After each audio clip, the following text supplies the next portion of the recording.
Doctor Farzana, میں break سے پہلے آپ سے سوال کرنا چاہ رہی تھی کہ یہ جو قانون ہے افغان بچوں کی تعلیم، آزادی اور معاشرتی زندگی پر میڈم کیسے اثر ڈالے گا؟ دیکھیں اس کا تو بہت ہی نیگیٹو، اس کا بہت منفی اثرات پڑیں گے۔ آپ خود سوچیں کہ اگر خواتین کو تو بیونڈ مطلب 5ویں کلاس کے بعد وہ پڑھنے کی اجازت ہی نہیں دے رہے۔ اسی طرح یہ ہے کہ عورتوں کو بالکل آپ مردوں کا محتاج اس طرح سے کر رہے ہیں کہ اکنامکلی عورتیں جو ہیں وہ کسی بھی شعبے میں ان کو آپ کہہ رہے ہیں کہ وہ کام نہیں کریں گی اور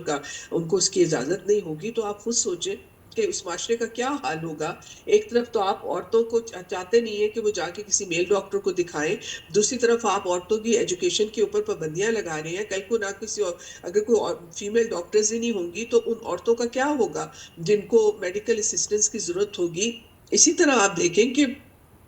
عورتوں کو آپ ایک بچوں کی طرح مطلب ٹریٹ کر رہے ہیں کہ مطلب ایک عورت جو ہے وہ بغیر کسی محرم کے سفر نہیں کر سکتی، گھر سے باہر نہیں نکل سکتی، اکیلی کہیں نہیں جا سکتی ہے۔ تو یہ تو آپ مطلب پورے معاشرے کو جو ہے وہ آپ بالکل سمجھیں کہ وہ آپ ڈارک ایجز کے اندر وہ گھسیٹ کے لے جا رہے ہیں، اور وہ بھی اسلام کے نام پہ۔ میں سمجھتی ہوں اس سے بڑی بدنامی جو ہے ہماری مذہب کی کوئی نہیں ہو سکتی ہے کہ جو ایک بہت ہی ایک سمجھے کہ پیٹریارکل میزوجنسٹ عورت دشمن جو انٹرپریٹیشن آف مذہب ہے، اسلام ہے، جس کی بہت ایک پیٹریارکل انٹرپریٹیشن کر کے یہ، اور وہ بھی بالکل ایک جاہلانہ قسم کی سوچ کے ساتھ جو ہے افغان گورنمنٹ جس قسم کے لاز لے کر آ رہی ہے، اور جس قسم کی پابندیاں جو most vulnerable section of society ہے، جو کہ وہاں پہ افغان عورتیں ہیں اور وہاں کی مذہبی اقلیتیں ہیں، ان کی زندگیاں تو بالکل اجیرن ہو کے رہ جائیں گی۔ اور میں سمجھتی ہوں کہ اس کا اثر نہ صرف افغانستان کے رہنے والے عوام پہ ہوگا بلکہ پورے خطے کے اوپر اس کے بہت منفی اثرات ہوں گے۔ پورے خطے پر منفی اثرات ہوں گے۔ عامر ضیاء صاحب، طالبان کی یہ پالیسی مستقبل میں آپ کیا سمجھتے ہیں کہ خواتین کے کام، تعلیم اور معاشرتی شمولیت کے لیے سر خطرہ بن سکتی ہے؟ دیکھیں خطرہ تو کیا، وہاں تو نہ تعلیم کی سہولت ہے، نہ وہاں پر روزگار وہ لوگ اپنا کوئی کام دھندہ کر سکتی۔ خواتین جو ہیں وہ تو انہوں نے آتے ہی بین کر دیا تھا، جس پہ بین الاقوامی برادری نے تھوڑا بہت شور بھی مچایا تھا۔ اب جو ہے وہ تو ایک اور اگلی سٹیج پہ چلے گئے۔ جیسے میں نے بچی کے قانون کی بات کی، انہوں نے پھر یہ بھی کہا ہے کہ عورت جو ہے اس کا ذمہ دار مرد ہے۔ یہ ان کے قانون میں نئی تعزیرات میں واضح لکھا گیا، اور کیونکہ جو وہ کہتے ہیں ذمہ دار ہے، تو اگر عورت اس کی مرضی کے مطابق کام نہیں کرتی، اس کا حکم عدولی کرتی ہے، تو پھر اس پہ تشدد جائز ہے۔ تو اب وہ تو ایک الگ اسٹیج پہ کسی اور دنیا میں رہ رہے ہیں، وہ لوگ تو پتہ نہیں کہاں رہ رہے ہیں۔ تو یہ جو کچھ ان کے ساتھ ہو رہا ہے، وہاں کے خواتین کے ساتھ، وہاں کے بچوں کے ساتھ، دیکھیں جنگ میں جب بھی سول وار ہوتی ہے، جنگ ہوتی ہے، اس کے سب سے بڑے جو وکٹمز ہوتے ہیں، متاثرین ہوتے ہیں، وہ جہاں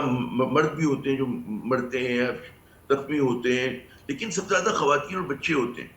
اور ان کا استحصال جو ہے وہ بڑھ جاتا ہے۔ اگر عورت بیوہ ہو جائے تو وہ ورنیبل ہو جاتی ہے، اگر بچی یتیم ہو جائے تو ورنیبل ہو جاتی ہے، اگر بھوک و افلاس ہو تو پھر والدین جو ہے مجبور ہوتے ہیں وہ کام کرنے کے لیے جو ہم تصور نہیں کر سکتے۔ میں نے افغانستان، مجھے یاد ہے جب پہلے ان کا دور حکومت تھا افغان طالبان کا، میرا بارہا جانے کا وہاں پہ اتفاق ہوا، اور جو وہاں پہ افلاس کا اور غربت کی جیسے پریشانی آپ کو نظر آتی تھی، اس وقت اتنا جابرانہ پن نہیں تھا جو آج کے طالبان میں ہے ملا عمر کے دور کے اندر۔ ٹھیک ہے کہ وہاں پہ محفوظ طریقے سے آپ ٹریول کر سکتے تھے، جلال آباد سے کابل آپ بغیر اسکورٹ کے جا سکتے تھے، وہ بالکل الگ بات ہے۔ لیکن جو غربت تھی اس کی وجہ سے میں نے دیکھا کہ بچے جس طرح سے، وہ خیر ہمارے یہاں بھی ہوتا ہے، لیکن جنگ جب ہو رہی ہوتی ہے، پابندیاں جب ہوتی، تو یہ کہیں زیادہ مینی فولڈ بڑھ جاتی ہے چیز۔ تو وہ سب سے زیادہ پھر جو ہمارے وہ طبقے ہوتے ہیں وہ مشکل میں ہوتے ہیں، اور وہ ہمیں نظر آ رہا ہے۔ اصل میں یہ ایک انسانی مسئلہ ہے، اس کے اندر کوئی اس کی بات نہیں کرنی چاہیے، مطلب ہے کہ مدد کرنی چاہیے افغان لوگوں کی، جو اپنے آپ کو جو ہے ایک نارمل 21ویں صدی میں داخل ہو سکیں، اور جو اسلام کی درخشاں روایتیں ہیں اس پر عمل درآمد ہو رہا ہے۔ اب مجھے بتائیے نا، سعودی عرب، ترکی، قطر، یا 3 اگر آپ ممالک کی مثال لیں، اور بھی ہوں گے، ایران بھی ہے، کہ اس میں بچی کی شادی کی منیمم عمر 18 برس ہے۔ بالکل سر۔ ہمارے یہاں جب قانون سازی ہوئی ہے تو ہمارے مولانا صاحب کہتے کہ نہیں ہے، اور ہم سلمان جیسا زیرک سیاستدان کہتے کہ میں لیکن 12 عامر 12 ضیاء صاحب، ہم یہ بھی دیکھتے ہیں کہ پاکستان کی کچھ سیاسی جماعتیں ہیں جنہوں نے اس قانون کو حق میں ثابت کیا ہے کہ یہ جو قانون ہے یہ بالکل درست ہے اور ایسا قانون ہونے چاہیے، تو سر اس پر آپ کیا کامنٹ دیں گے؟ وہ انہوں نے جو ہماری مین اسٹریم پولیٹیکل پارٹیز ہیں، جیسے پیپلز پارٹی، نون لیگ انہوں نے کیا ہوگا نا، جی لیکن جو اصل مسئلہ ہے کہ ہمارے یہاں جو دینی طبقہ ہے ہم اس میں بھی میں نہیں کہہ رہا کہ سب کے سب جو ہیں اس کی ہم مخالفت کرتے ہیں، لیکن بعض لوگ جو کرتے ہیں مخالفت ہم اس طرح کے قوانین کی، تو اس کی وجہ سے معاشرے کے اندر ایک پریشانی کی سبب بنتی ہے. ہم حالانکہ بھی حکومت نے قانون سازی کی ہے. ہم یہ اسلام نہیں کہتا کہیں بھی کہ جی بچی کی شادی کی کوئی خاص عمر ہوگی. وہ مطلب ہے جی ایک ہوتا ہے کہ ملک جو ہے کوئی قانون سازی کر دیتا ہے تو خلاف اسلام اور خلاف قانون تو نہیں ہو گئی نا، مطلب اسلام کی اسپرٹ کے اگینسٹ تو نہیں ہو گئی. ایگزیکٹلی تو ٹھیک ہے، ماضی میں ہمیں پتہ ہے کہ جی ہماری اپنی دھرتی پہ ایسی ہم مثالیں ہیں ہمارے سامنے ہم کی چائلڈ ہم میرجز ہوتی ہیں، بڑے بڑے ہم خاندانوں میں ہوتی ہیں. ہم یہ ضروری تو نہیں جو کام 100 سال پہلے ہوتا وہ بھی دوبارہ اس دور میں بھی ہو رہا ہو. ہم تو اب تو ذرا سی چیز نہیں ہے نا. جی ٹھیک ہے ٹھیک ہے. اور ڈاکٹر فرزانہ صاحب آپ کچھ کہنا چاہ رہی تھیں؟ نہیں، میں تو یہ کہنا چاہ رہی جی تھی جی کہ آلریڈی اگر آپ دیکھیں کہ ابھی جب یہ ہمارا ڈومیسٹک وائلنس کا اسلام آباد کا فیڈرل ایریا کا قانون پاس ہوا، تو جی یہ جو جے یو ایف کے حمداللہ صاحب ہیں جنہوں نے کہا کہ مجھے غصہ آ جائے گا تو میں اب 16 سال کی لڑکی سے بھی شادی کر لوں گا، دوسری شادی کر لوں گا اینڈ آل دیٹ. تو ہم آلریڈی دیکھ رہے ہیں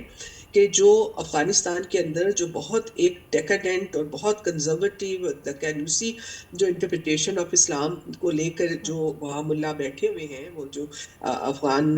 تو وہاں ان کے اس سوچ کو رکھنے والے لوگ ہمارے ہاں آلریڈی موجود ہیں. وہ ہماری سیاسی پارٹیوں میں بیٹھے ہیں، وہ ہماری پارلیمنٹس کے اندر بیٹھے ہیں. تو اگر اس لیے ہمارے لیے یہ اور بھی جو میں بار بار کہہ رہی ہوں کہ اس کا ان پالیسیوں کا جو اثرات ہیں، اگر اس کو پوری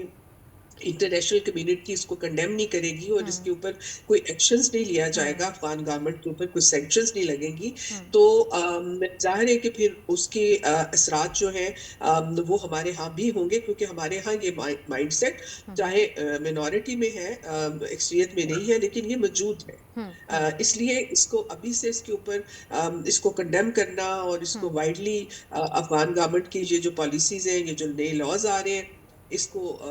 اس کی مذمت کرنا، میں سمجھتی ہوں وہ ہمارا گورنمنٹ لیول پہ بھی ہونا چاہیے اور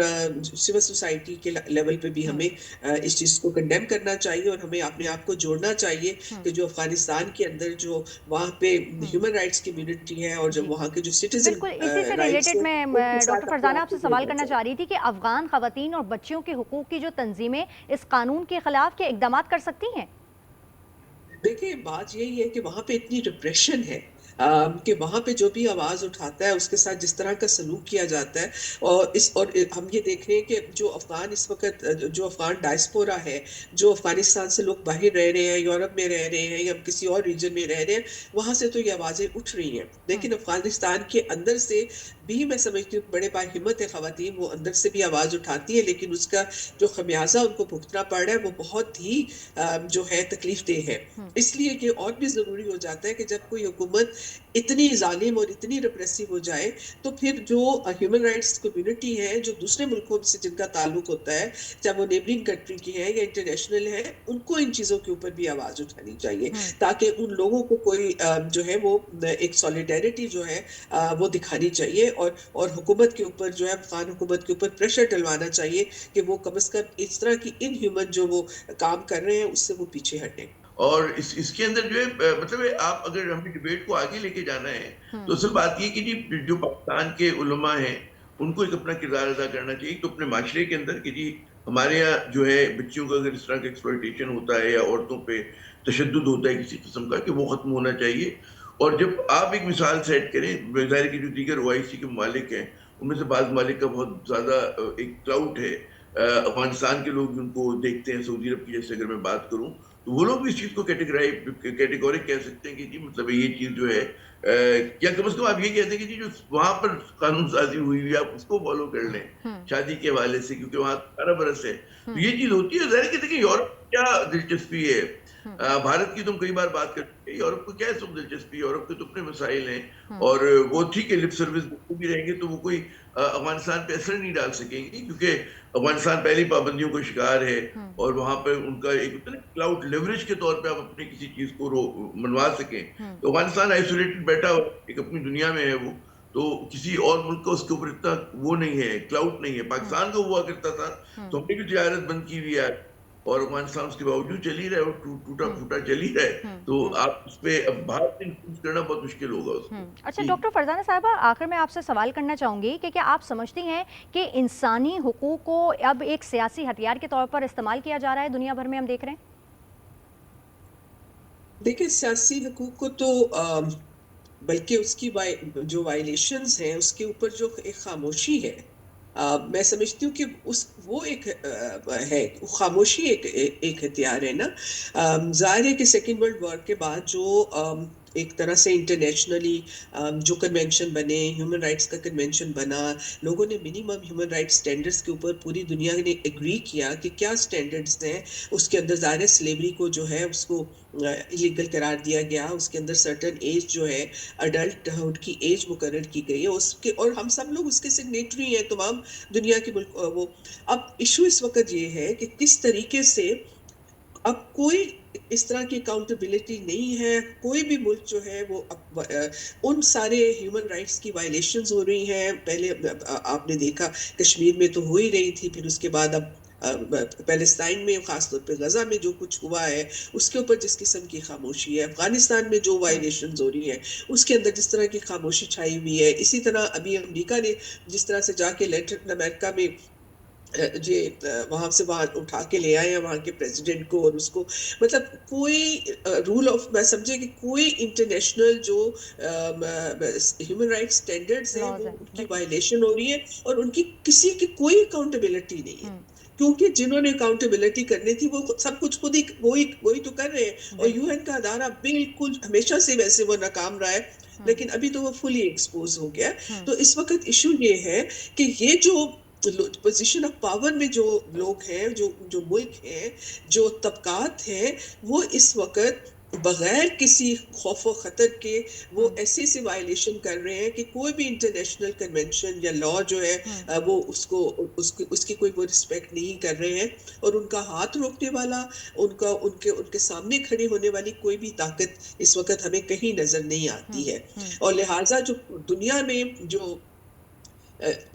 پیپلز آف دا ورلڈ جو ہیں، میں سمجھتی ہوں جو سٹیزنز آف دا ورلڈ ہیں مختلف ملکوں کے، اس وقت وہ بہت ولنریبل پوزیشنز میں آ گئے ہیں، کیونکہ ان کی ریاستیں جو ہیں وہ انہی کے اوپر حملہ آور ہو رہی ہیں، نیشنلی بھی اور انٹرنیشنلی بھی. تو یہ اس وقت بہت بڑا ایشو ہے کہ یہ جو سائلنس ہے، جو ہیومن رائٹس وائلیشن کے اوپر جو سائلنس ہے، یہ ایک پولیٹیکل ٹول بن چکا ہے، کیونکہ ہر کوئی اپنے اکنامک اینڈ پولیٹیکل مفادات کو سامنے رکھے ہوئے ہیں، اور کسی بھی ملک کا یہ کنسرن نہیں ہے، انکلوڈنگ جس طرح میں کہہ رہی ہوں کہ چاہے ایک زمانے میں ہوتا تھا کہ رشیا جب تھا، یو ایس ایس آر ہوتا تھا، اگر کوئی وائلیشنز ہوتی تھی یا جو کوئی امپیریلسٹ جو اٹیکس ہوتے تھے کسی ملک کے اوپر، تو وہاں سے بات اٹھتی تھی. ابھی نہ وہاں سے اٹھتی ہے، نہ چائنا سے، نہ کہیں اور سے. تو ہم یہ دیکھ رہے ہیں کہ اس وقت جو ہیومن رائٹس کے اوپر جو ایک خاموشی ہے انٹرنیشنل. بالکل، آپ کا پوائنٹ میڈم میرے پاس آ چکا ہے. عامر ضیاء صاحب، ایک اور ٹاپک کی جانب میں آپ کی جو ہے وہ توجہ دلوانا چاہوں گی. عامر ضیاء صاحب، ہم ایک جانب یہ بھی دیکھ رہے ہیں کہ بھارت میں نیپا وائرس کی موجودگی کے باوجود T20 ورلڈ کپ جیسے بڑے ایونٹ کا انعقاد کیا گیا ہے سر، اور اس کے ساتھ ساتھ کیا یہ کھلا رسک نہیں ہے؟ کیونکہ کھلاڑیوں کے لیے اب تک تو کوئی اقدامات سامنے نہیں آئے ہیں جو کہ کیے گئے ہیں، اور دنیا بھر سے کھلاڑی آئیں گے. ظاہر ہے کہ ایک چیلنجنگ صورتحال ہے، اور باقی جو ممالک ہیں انہوں نے نظر رکھی بھی ہوگی. اگر اگلے 2-4 دن میں مزید کیسز ہوتے تو میرے خیال میں خود جو ہے بہت سارے ممالک اس بارے میں کوئی فیصلہ کر سکیں گے. لیکن ایک بات سمجھنے کی ہے کہ یہ جو وائرس آیا ہے یہ ان کے سدرن بیلٹ کی ریاستوں کے اندر آیا ہے، اور ابھی وہ اتنا میرے خیال میں تیزی سے پھیلا نہیں ہے کہ ایک کہتے ہیں نا کہ ریڈ لام جو ہے وہ ایک ریڈ فلیگ لوگ بلند کر دیں. پھر ایک اور چیز ہے کہ جی آئی سی سی کا جو یہ ٹورنامنٹ ہے یہ ایک منی منٹنگ پروجیکٹ ہے، اور اس میں بہت سارے ممالک کی جو ہیں اسٹیکس لگی ہوئی ہیں، ان کو جتنے پیسے ملنے ہیں ہر بورڈ کو، تو وہ چاہیں گے کہ جی کسی نہ کسی طرح ہو جائے، اور اس میں تھوڑا بہت اگر رسک بھی لیا جائے تو کوئی حرج نہیں ہے. تو یہ ہمیں پتہ ہے کہ آئی سی سی کے تو دورے معیار ہیں، اور وہ جس طرح انہوں نے بنگلہ دیش کو آؤٹ کیا ہے اس ٹورنامنٹ، بالکل، ایک بھارت کا بڑے جو غلط دورہ طریقے معیار ہے سر وہ تو پوری دنیا دیکھ رہی ہے.